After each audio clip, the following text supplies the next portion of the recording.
Hello and welcome to Bump Love. Every year in April, homes and communities around the world mark World Autism Awareness Day. The purpose of this day is to increase understanding and acceptance of people with autism, to also foster worldwide support and inspire a kinder and more inclusive world. Joining us for another conversation on autism is Clare Kariisa Wandera. Clare is an auditor turned special needs educator. She's going to tell us about that. And she's also co-founder and director at Hannah's Home for Autism Therapy and Support. She's passionate about early childhood education. Welcome to the show, Clare. And thank you for joining us. Thank you for the invitation. You're welcome. Let's start at the beginning. Have you always wanted to do this? I know that as the ladies were talking about this and wondering, if you decide to teach a child with autism, is there like a special school you go to? Do you study some special degree? Like, how did this start for you? Was it always something I wanted to do? I think, yes, on a subconscious level, I wanted to do it, but I would say I didn't have the proper guidance, so to speak. Well, to answer how did I get into it, as you've heard, I was an auditor. Yeah. Yes, an auditor, accountant, now turned special needs educator. So my earliest recollection of children with special needs was I'll take you way back to primary school. The primary school I went to had clubs, and one of the clubs I enrolled in was a children's club that would go out and visit schools. So for me, I thought we'd visit schools. But one of the schools we went to visit was a children's home in Chireka. And it humbled me, really, really humbled me. I was, I think, about maybe 11. And it changed my perspective forever. This was a home for, they called them Bakateyamba at the time. I don't know what it meant, but going there was something different for me. So I think it changed something in me. Secondary school, I remember we used to get old girls come and speak to us about career choices. And I remember one time there was a panel of ladies. The only one I remember is Mariam Liombo of the Taiba schools. It was a panel, there were engineers. Winnie Bianyima was there, my friend, my roommate, remembers her. And remember Mariam, I remember Mariam. So everybody, I think, picked what they wanted. So she spoke so passionately about education and how she had set out to do it. And I remember going home and telling my mother, that woman inspired me. But go figure, I picked accounting courses. Went and became an auditor. So I would say maybe career guidance. So it's later on in life when I started to work and work is not fulfilling, and this thing kept inside of myself. Wow. Yes, it kept like calling to me, those children. And then in my own family, there are disabilities as well, yeah? Visible and ones that aren't even visible. But I could always see them. So I felt surely there should be some way to help them and all that. So when the opportunity came, I lived away for some time, and I decided to go back to school. So I got a master's degree in special education from Nottingham University. Yes. And I thought I want to come and use it at home as opposed to those environments which are already advanced. But at home there is such a big need for it. So I came back. But our landscape is a little bit, yes, I don't know how to say it. So it was confusing. Where do you start? What do you do? How do I jump in? How do I break in? So I got an opportunity to work with one of the international schools in Uganda. Of course, it being international, they already have a setup, things work. But that was good for me in a sense to understand what do they do, how do they manage it, and what can I then do in handling it. Of course, I did that for about a year. Then in the Ugandan way, went back into audit and accounting. Yeah. Yes. We feel you. Yes. I think I was trying to convince myself that, okay, you're either doing this or that. Which one? So eventually I figured out, look, this is really what I want to do. Where my heart is. It's been there for so long, and I mean, my friends would keep reminding me, but you've always said this thing, you've done this degree, what is it for? So eventually, maybe about close to 2 years now, I threw in my hat in the ring for finance, accounting, audit, and went into special education. Wow. Madam, yes, yes. Yes, yes.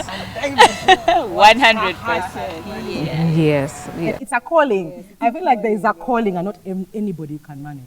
And in that spirit, going back to World Autism Awareness Day, one of the reasons that communities around the world acknowledge or celebrate the day is to inspire a kinder and a more inclusive people, people who are more empathetic, and to include, these people, like not to segregate them and not to, So I'm interested in finding out, and maybe you sharing with everybody, what are these both children and maybe their parents up against? What are the battles that they have to fight that we need to be made aware of? Yeah, that's a good question, and specifically for autism, because that was what I did for my thesis, for my degree. My master's degree was really on autism and dyslexia. So the two of things I'm passionate about. Now, the first thing about autism, it's a hidden, we call it disability. You can't tell if somebody has a limb or something or whatever else that's physical. You'll tell immediately and you'll extend them grace. We all do that. You extend them grace. We think, oh, it's unfortunate, or they didn't ask for it, or whatever. But with these disabilities, they're hidden. So the person or the child looks like every other child. It's only until you start to interact with them that you realize, hang on, something's not. Something's yes, off. no, yeah, something's off. So they're not neurotypical like they don't develop neurotypically like your neurotypical child. So they develop slightly differently. But because they look so like everybody else, you expect them to, if you call their name, you want them to respond, they don't respond. You give an instruction, they act like they can't hear you. So the thing for us especially, why I think this is a great show and why we need awareness in Africa, and let's start here in Uganda, is people don't understand it. So what happens, children start getting labeled from as young as 2, 3 as maybe insolent, big-headed, tawuli, that the child doesn't listen. They stigmatize them. They start to say they're just stubborn. Or for most parents, what the parents then at that age get to deal with is they're told, you don't know how to discipline your child. Yes, they're like, get a handle on your child. It's just a discipline issue. And now parents start to become apologetic. Some of them, others will go into denial. They'll think it's just a child, they're doing whatever. So it's twofold. So for starters, there will be that misunderstanding, then you get labeled. Now what can that lead to? For the child, because either they're being labeled, they can become aggressive.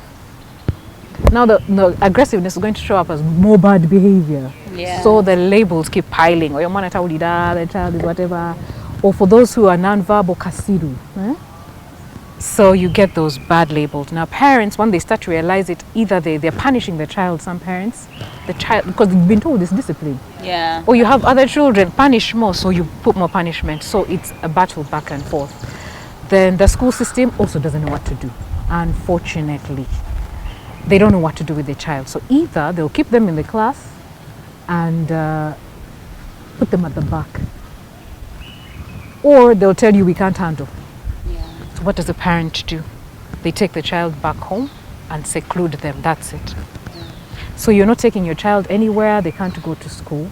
They can't interact. And remember, autism is like a 3-strand, now they say 2-strand disability.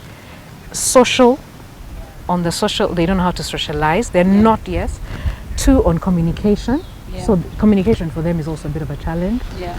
And then 3, imaginative play. So imagine a 3-year-old, you've withdrawn them, so they're not socializing.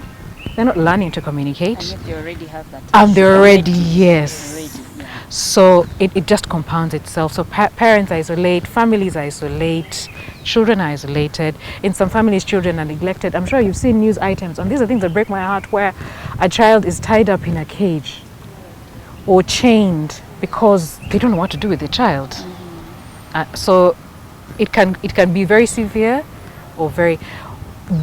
There are those parents who really fight, advocate, engage the school system, read up on it, educate themselves, and try and engage some teachers. So some schools have started to take them in, but even then, they don't really know what to do with them.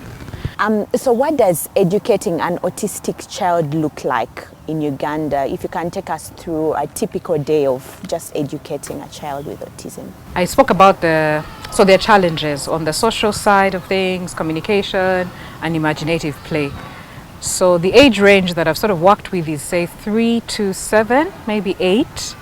Now in that age range, my own personal preference is for an inclusive environment at those ages. What does that mean? That put them into a regular school. But we'll get to that. Yeah, put them in a regular school with neurotypical. So when I say neurotypical, I mean what they would call regular, normal child. Yeah. So put them in a class with neurotypical children. Why? Because at that age they can mimic what others are doing. If they're 3 or 4 or 5, they can start to mimic, this is how they play, or speak, they'll echo back, or they learn to socialize as well. They get out of their own shell. Because one of the challenges with autism is that the children they like to play alone. They're very, very comfortable on their own. It is not a challenge to them. They find their own ways of playing. But then you realize that they're not playing, say, for example, with toys the way they should be played with. Yes. So if you have a toy car, they're not using it as a car. It's probably using it as a plane, or is using it as a drum, and then they also get fascinated by one particular type of toy, and it's the one they're going to go for every single time, every single minute. That one toy, and they're going to do the same thing over. So that's what I'm saying, imaginative play. They'll do the same thing with the same toy over and over again. As it brings them comfort. As long as it brings them comfort, right? And that's what they'll do. So Is that a problem or not? it is a problem. It's a problem because you're not developing neural pathways, imaginative. You're doing the same thing over and You're doing the over same and thing over over here. It's again. repetitive. It's repetitive. You're not developing anything different. So you're stuck in there. You're doing the same thing. But still, the challenge is they'll play alongside. They'll do parallel play. They're like, okay, fine. You've put me in this setting, but I want to do my own thing. Yeah. So it's to try and encourage them, give them skills, play together, to engage What I with like the about other that children. format also Yes. is that then our children who are in the system can now learn to be kinder. Absolutely. You don't have to now come and start convincing them, Absolutely. be kind, Correct. be nice, Yes. look at. And you're speaking so closely to me because of my daughter, Yes. who does the same with a child who has different ability, and she absolutely loves it. To date, she still asks, but when will we go to school? Yes. And I see my friend.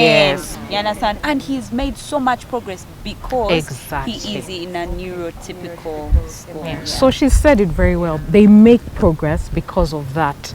So they start to mimic, they see the acceptance, and these are little people, they're non-threatening. So they can work with them, they can help them and all that. So we try and do that. So that's one part. We also try and help with the communication, how to ask. Because of the way their brains are wired, they're sort of tunnel vision. Let me use that loosely. They have tunnel vision. If I want to go to that tree, it doesn't matter that there's a chair, there's a child playing on the floor, they're probably going to burrow right through you. They don't mean it, but they want that thing there. They don't see anything else. So they'll walk through the pathway of kids who are playing, and so you have to teach them that, okay, we have to. Like in the US, a child from age 3 to 21, if they have an IEP, it follows them all through till 21, that's till university. And at each stage, there's funding, you have rights to certain things, testing Rights to time. a caretaker. A caretaker, yes, you The have, mom yes. is paid. Yes, yes, yeah. Because of Because of even a that. stimulus of Yes. sorts, because she didn't plan to. Yes. So you're taken care of all through those stages. They're assuming by the time you're 21, the system will have gotten you enough to a place where you're sort of semi-independent. Then there are those who are not. There are facilities, the government also Takes them takes them in. You go to a where there's you go to a center where there's 21-year-olds with autism, and they are together having fun. Yes. They have like themes, like Yes. you go in and this day they are doing, let's say for example, they are learning even accounting. Yes. Nice. Yeah, and they'll teach them, and then there's certain businesses That that will act- come that and take give them them, in, that yes. will take them, Take them in and all do that, work yes. with them on internship, and guess what? The government pays It pays. them. Yes. not the the business, business. Yes. that pays, because they're like, these people have the ability. Ability. Yes, I was going to say So that. yeah, Yes. they do actually have the They do have the ability. So ability. they are Yes, they're brilliant. It's just Yes. that they can't be in a social.